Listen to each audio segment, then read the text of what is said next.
in the crowd now, not on the outside looking in. No, no, I'm in being proud. I'm in being proud. Yeah, yeah, yeah.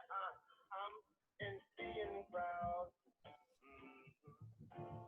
It feels nice. All right, we might get started. Good morning and welcome to another Business to Business webinar. This morning we're joined by Wayne Rabnott. This is part of a webinar series. If this is the first time joining us, this is part of a series organised by the Logan Chamber of Commerce. The Chamber put together a book called Business to Business. It was compiled by Jackie Thompson last year. And in response to COVID-19, we thought we'd run a series of webinars covering off bits and pieces about coronavirus and what's going on, but also using the chapters of the book as our guide. This is the 8th in the series. And as I say, I'm joined this morning by Wayne Rabnott. But before we get into that, today is the opening of the COVID-19 second round grant. It's a $10,000 non-matched grant. So but applications will open at 9 a.m. And for those that are watching the recording, you probably missed out. But if you're watching live with us this morning, we will finish at about 8:30. Then you've got about half an hour to put in your grant application or get ready for you to put in your grant application. The applications do not open until 9 a.m. Now, as I said, this is part of a series. And today we're joined by Wayne Rabnott. I'm going to jump straight in because I've been looking forward to doing this webinar. Wayne has been a great supporter of the Chamber of Commerce over the years. He supported many businesses in Logan in varying capacities. So I'm going to kill the share and there we go. Oh, and by the way, this morning, something slightly different. I'm in Montville. As part of our helping out different businesses around. My wife and I have actually nipped up the spices. It's a beautiful new venue that they put together just before COVID hit, and so we're one of the first people to get to stay here. So a big shout out to Spices up at Montville. Wayne, welcome, man. Morning, how are you? I am fabulous. It is quite chilly up here in the mountains.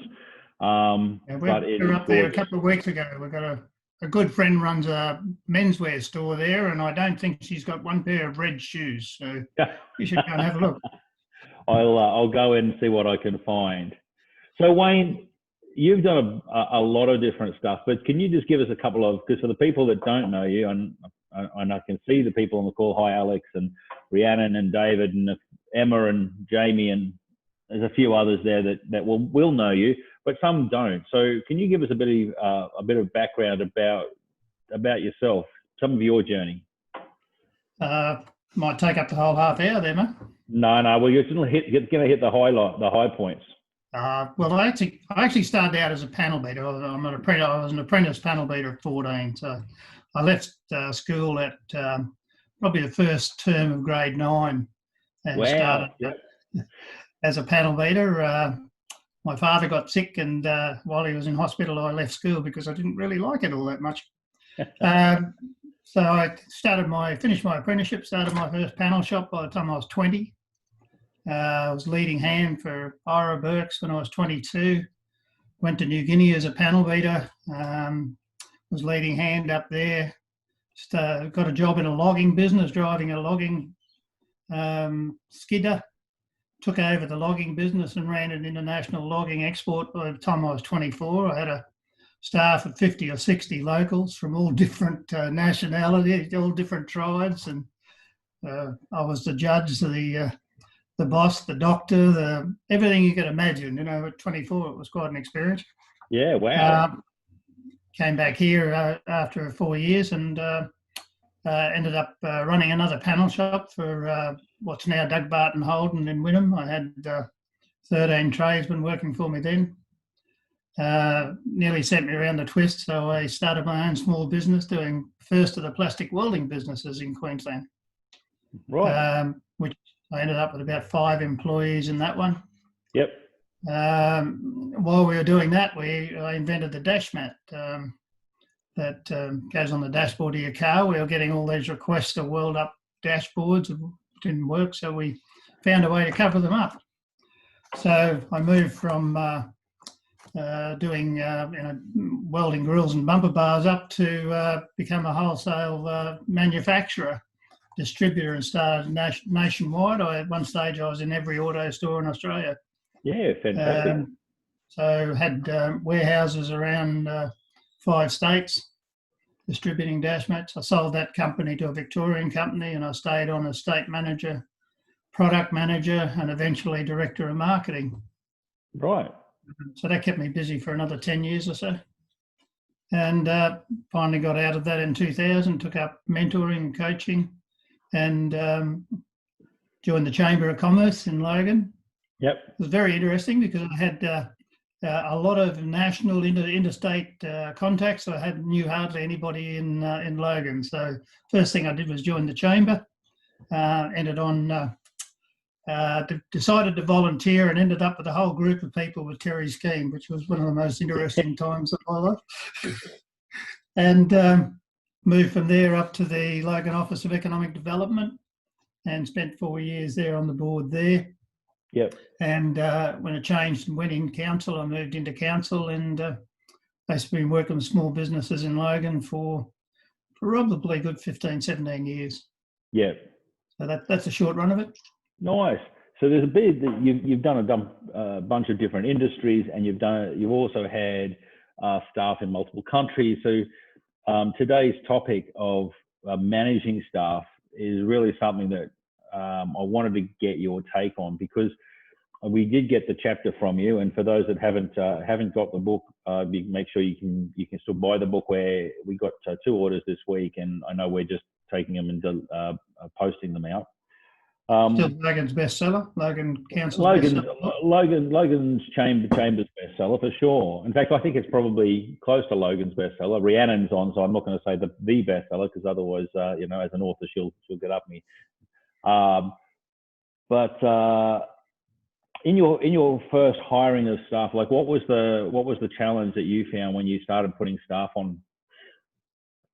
I think always the biggest challenge is we're too inexperienced ourselves.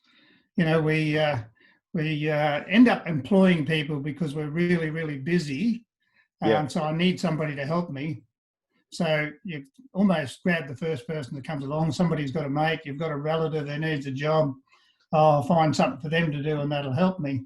And generally it doesn't work. You end up spending more time trying to show them what to do, or because you're so used to doing things yourself, you simply don't allow them to do anything for you anyway, which is really quite the worst situation. So it's understanding the right people to pick.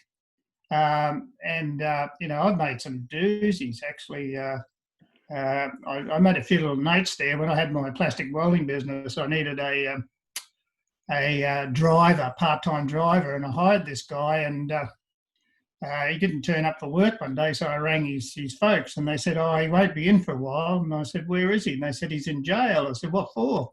They said, "He robbed a bank." I said, "Why did he rob a bank?" He said, "For his heroin habit." Oh. Wow. Okay. And I hired him because he was somebody I knew. I was training martial arts with him at the time, So, we just make some terrible picks. We've got to learn to pick better, basically. Yeah. That was the big lessons across the time. Nice. So, in terms of picking, you were saying that we pick people and we go out and hire people because we're busy, and I have found that quite a bit in businesses, certainly in some of my trade businesses that I work with. They hire when they're absolutely super flat out. Is that something you've got a tip for? Yeah, I think the one thing I would have learned, and I do advise people on, is if you're looking to employ people, look what the role is and hire people to do the role. Don't look to find somebody and then build a role for them, because invariably it doesn't work because they're not really the right person for you. So you've really got to look. Now, if it's a relative or friend that actually does fit the role, that's wonderful. you've had a bonus, you know. But this process of finding a person, then try and fit them into the organisation, into the roles that you don't really need, is the worst possible situation. You know, look at the role, and the other one that a lot of people do is they hire people based on what they might need down the track. You know, let's say they might need a driver today, but in a couple of months' time they might need a salesman, or a year's time they need a salesman. So I'll hire a salesman to be a driver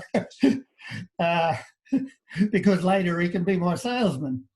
Right. Well, you know, you lose out on both because he's a terrible driver, possibly. You know, doesn't do that job well, and by the time you need a salesman, he's at it anyway. Yeah. So it's a little bit about look at the role and then look at the person for the role and employ that person. Yeah. I had a similar situation back in 2001. We acquired another company, and this is where we sort of grew up to sort of 55, 60 staff.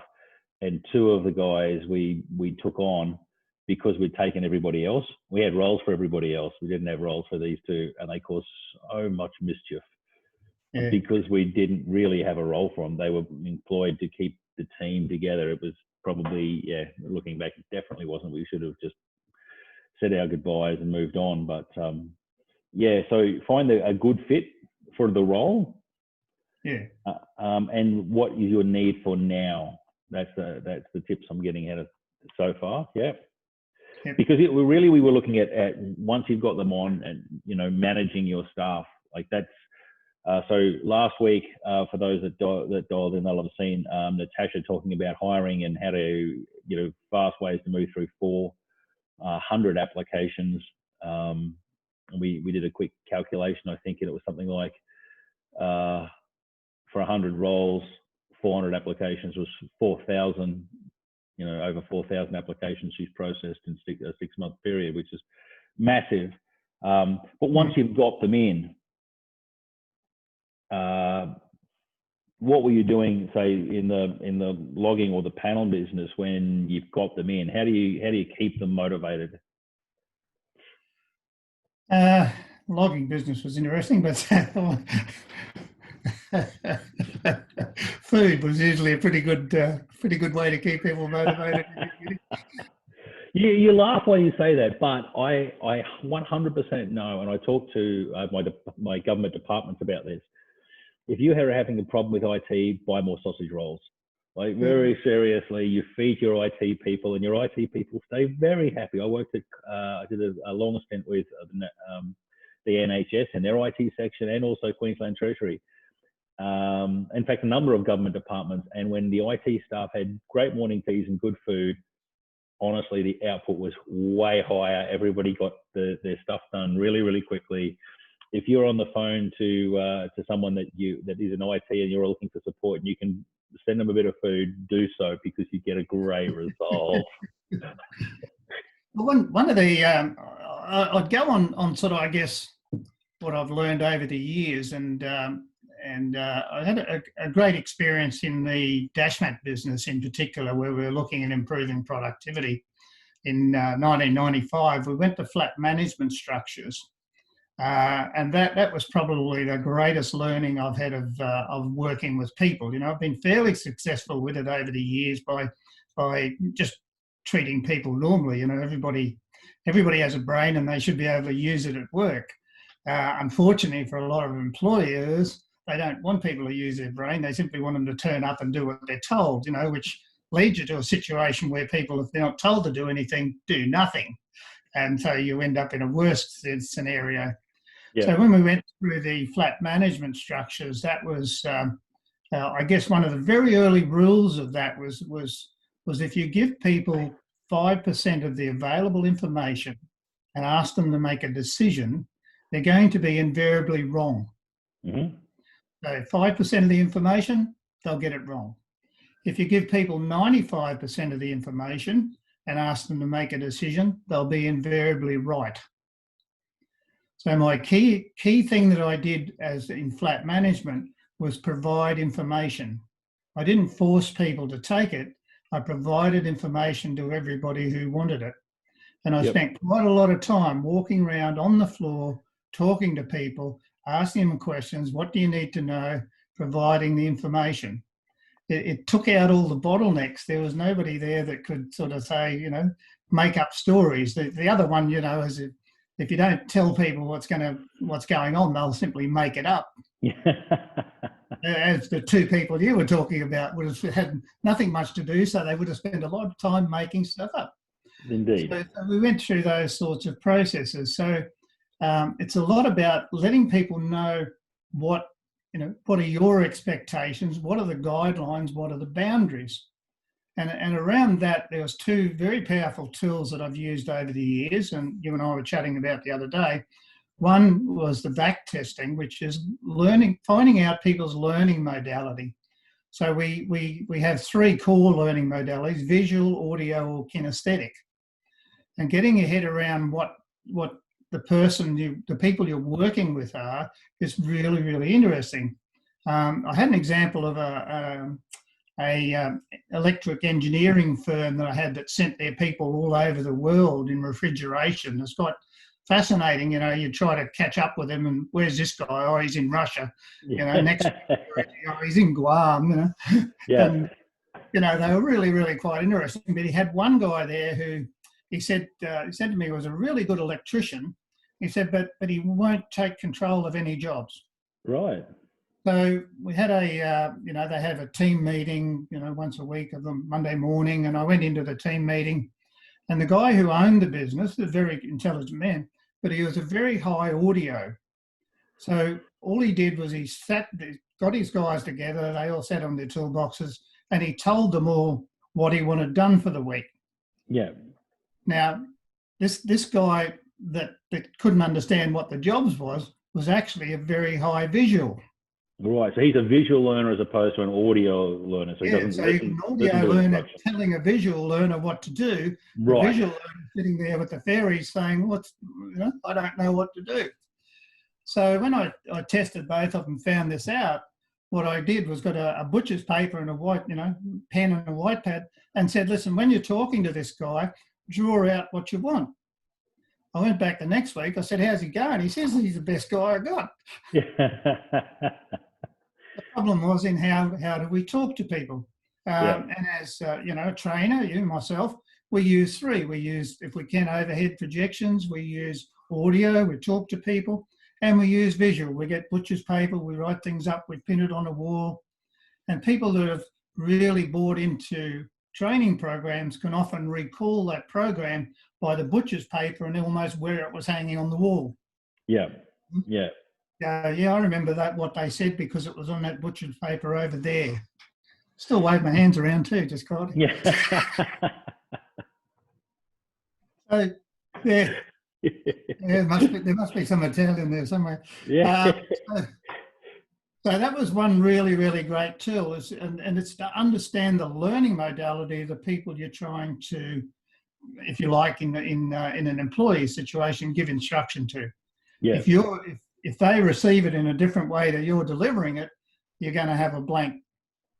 And learning modalities actually, in fact, apparently don't change in their life. So if you're a visual, you're a visual for all your life. What I found out for myself is I'm a very high kinesthetic, a low audio. Yep. Which is really, really interesting because I took on a business of coaching and mentoring.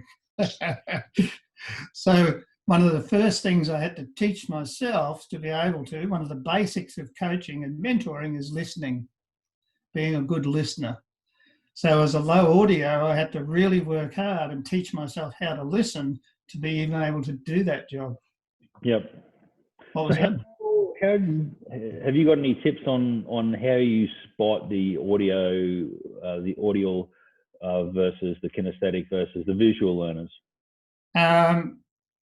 I forgot the name, but NLP, neuro-linguistic programming, but don't go there. It's far too complicated.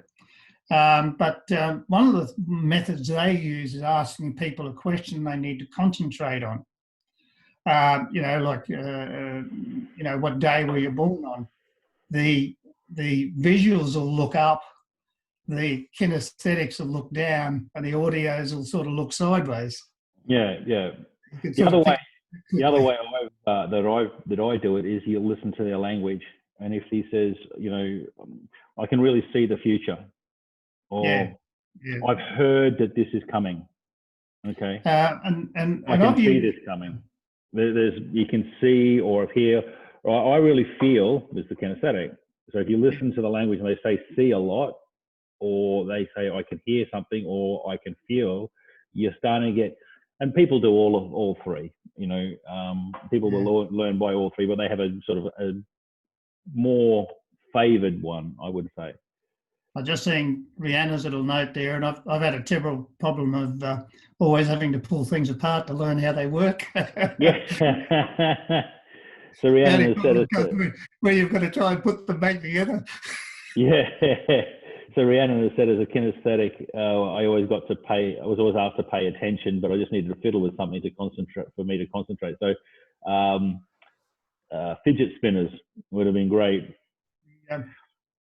Yeah, just out of interest, even the Dashmat idea came out of when we were working extremely busy on our plastic welding business. So I had a huge amount of business going on, and it was during that really, really busy time where we created most of our thinking, because our hands are really busy, but my brain was fairly relaxed because it was just doing stuff that I'd done all the time. Yep. And all these ideas were generated, and it was such an exciting time because we were generating fantastic ideas.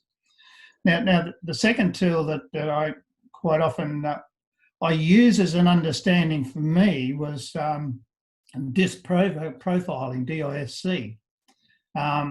and by understanding DISC, it helps me a lot to work out what people are and what drives them. And D's in a disc.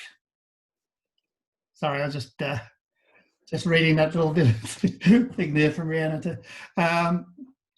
From a D personality is usually a task-orientated extrovert. So they're top left, if you like. Top right is a people-orientated extrovert. Bottom left was a task-orientated introvert, which is a C-type personality. Yep. And in a lot of my manufacturing business in particular, where we had people doing the same task repeatedly for 8-10 hours a day, non-stop. A lot of other, people, we used to get a lot of people coming through our factory because of our flat management structures. And most of them would look at the work and say, I'd never do that job. I couldn't sit there all day long and just punch holes in a Dashmat, Yep. And I said, well, that's great because you won't get a job here. But, what was it about these people? And most of them were basically C-type personalities. Yep. And these C-type personalities were task-orientated introverts. But they liked, and the main fear of a C is the fear of breaking the rules. So that's the main thing they worry about, is breaking the rules. Yep. Now, if you take those people and put them into an organisation that has very low rules, it all depends on what the boss says is going to happen, they run around in ever-decreasing circles because they simply don't know what they need to do.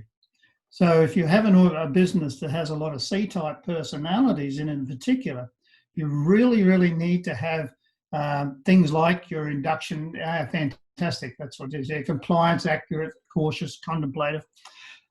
If you have those people, you need to set up your boundaries. There Yep. always needs to be the boundaries as to where things go. Strangely, in saying that, one of the first rules we ever what was our first rule? Don't get caught. Yeah, no, I was too far back. But you set up, the boundaries, you do your induction program, so you lay out quite clearly what are the guidelines, what are the rules to working here. Yep. And then people are quite happy to be there and work and punch holes 9 hours a day. And the interesting thing about all of us is that we can change our profile, personality there. And I would say across the years, I've been every one of those. I've been a D and I, an S and a C, because I fitted into the roles that I needed to fit into. And I think that Wayne, you're singing from one of my favourite hymn books there.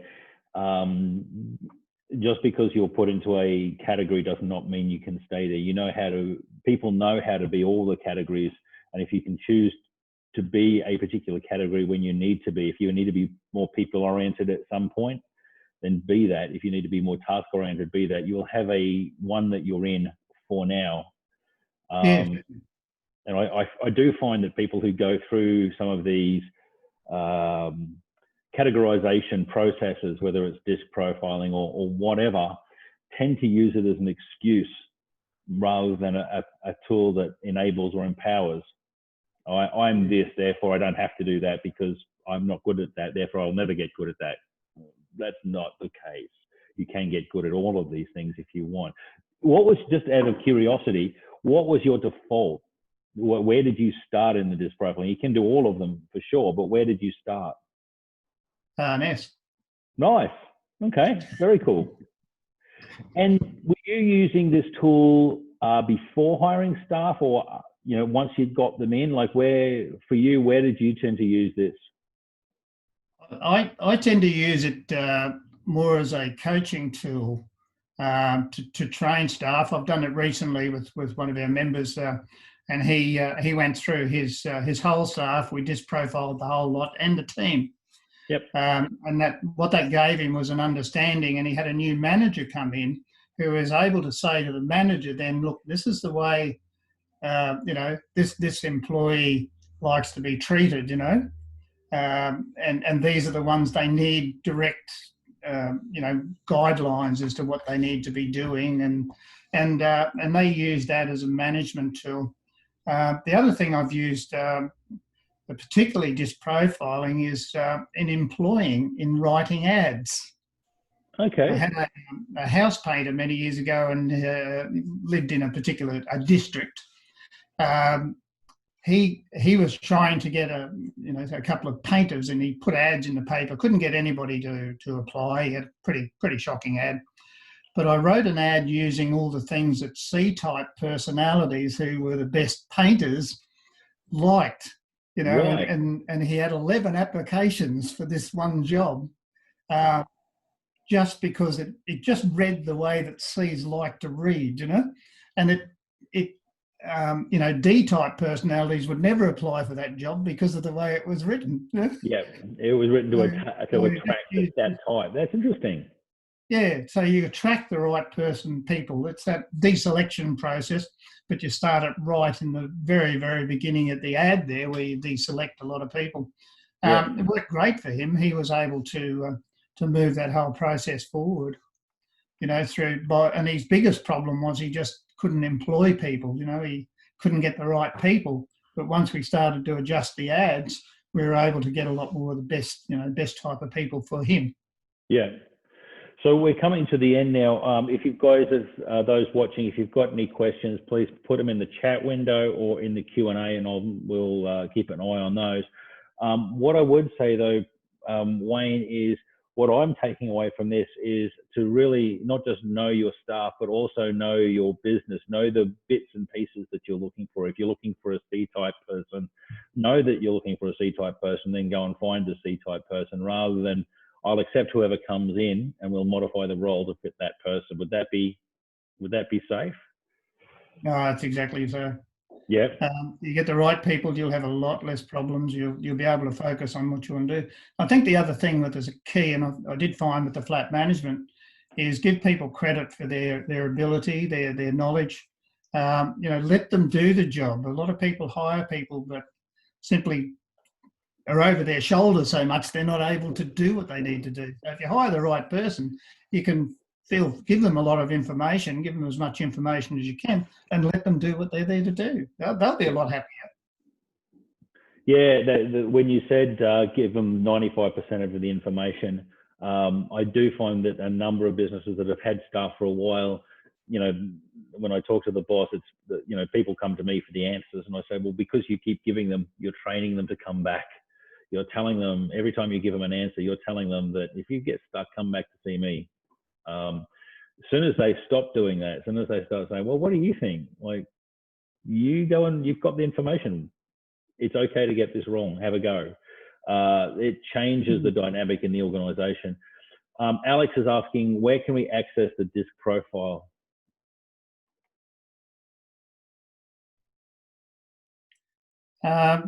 There's lots of them online. I get mine done in England, actually. Oh, okay. Is that like an online, obviously an online resource? You're not flying there. That makes no sense at all. Yeah, no, it's online. You simply download it. It's a 24 questions. And generally, I find you've got to keep an eye on people while they're doing it and put a little bit of urgency on it. Give them 20 minutes or something so they don't get stuck and try and overthink it. The only time I ever gave a form to somebody and let them go home and do it, it came back and they were not the person. They must have got their daughter to fill it out or something.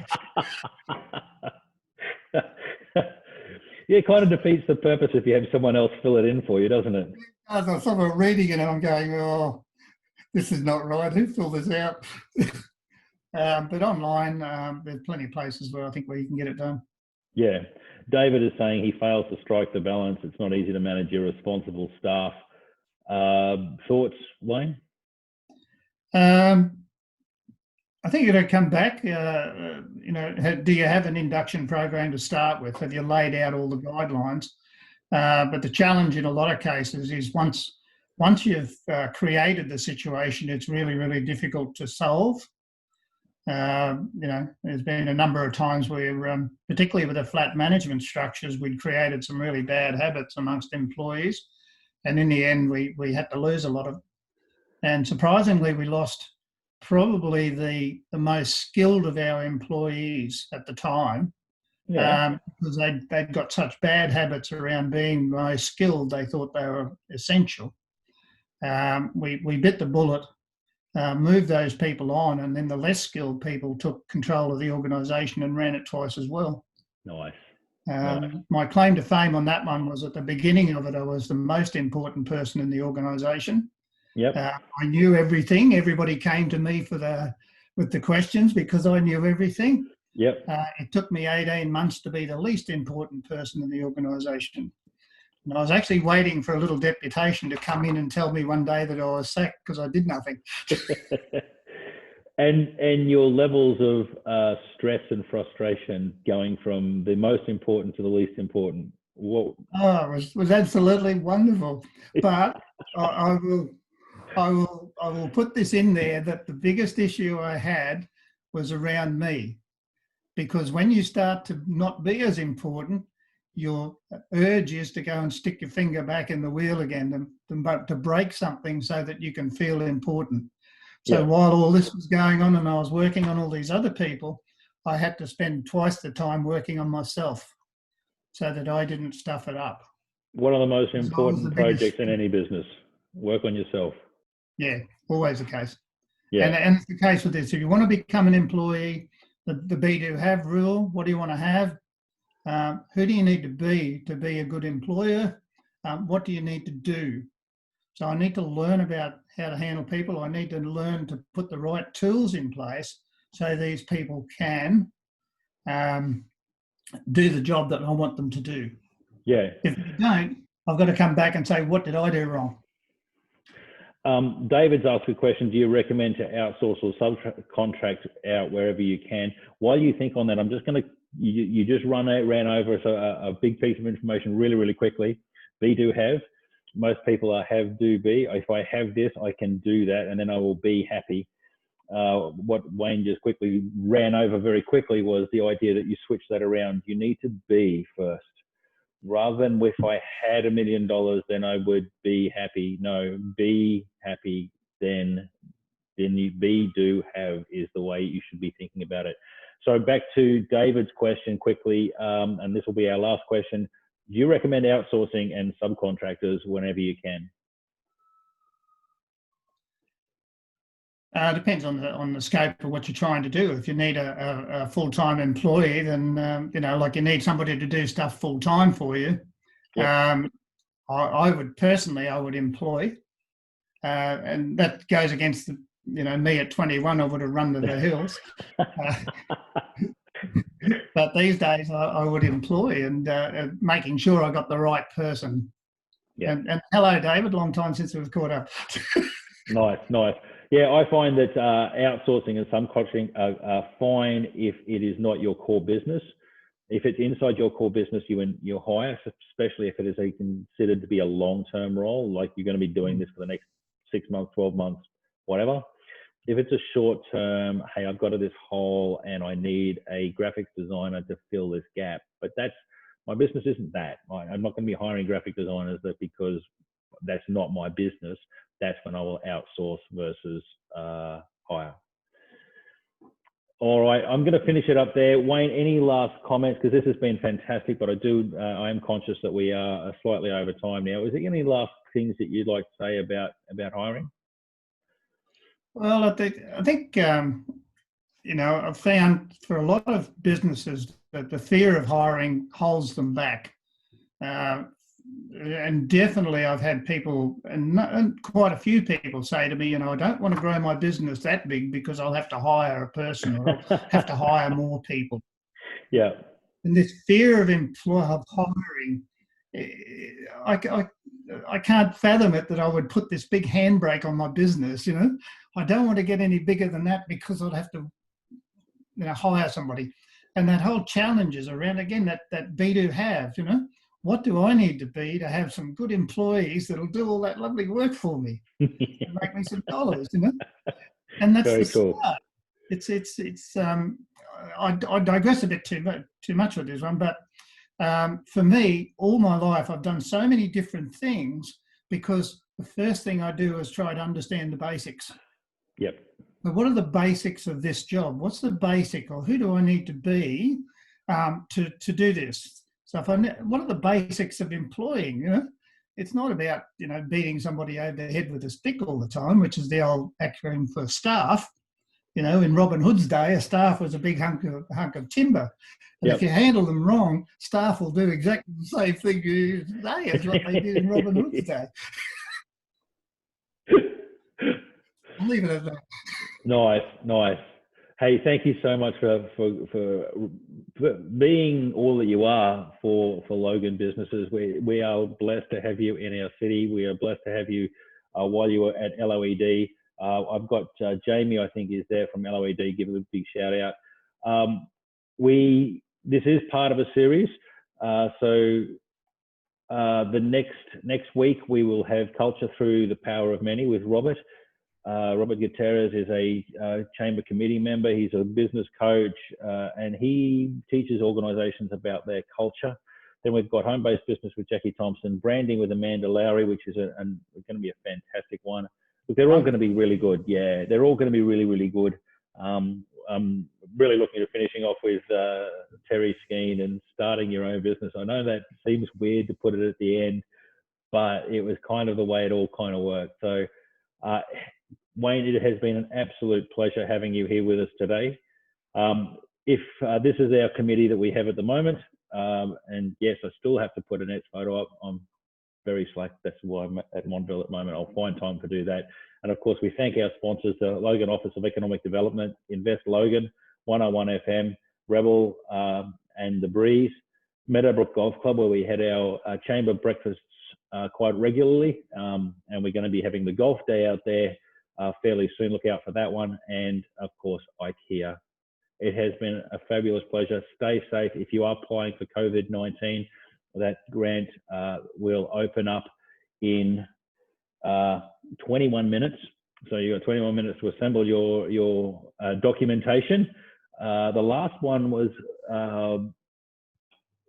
oversubscribed in 4.5 days, and we had 0 notice. We've had 2 weeks notice on this one, and it is half the amount. I would expect it to be gone within a day, 2 days at most. So if you are applying for that, get in. I'm going to stop the recording now. Wayne, thank you again, man. And we will catch up with you very soon. Look forward to seeing you all at the next real live chamber breakfast. That's right. That's right. That's going to be coming soon. All Thank right. you. Bye.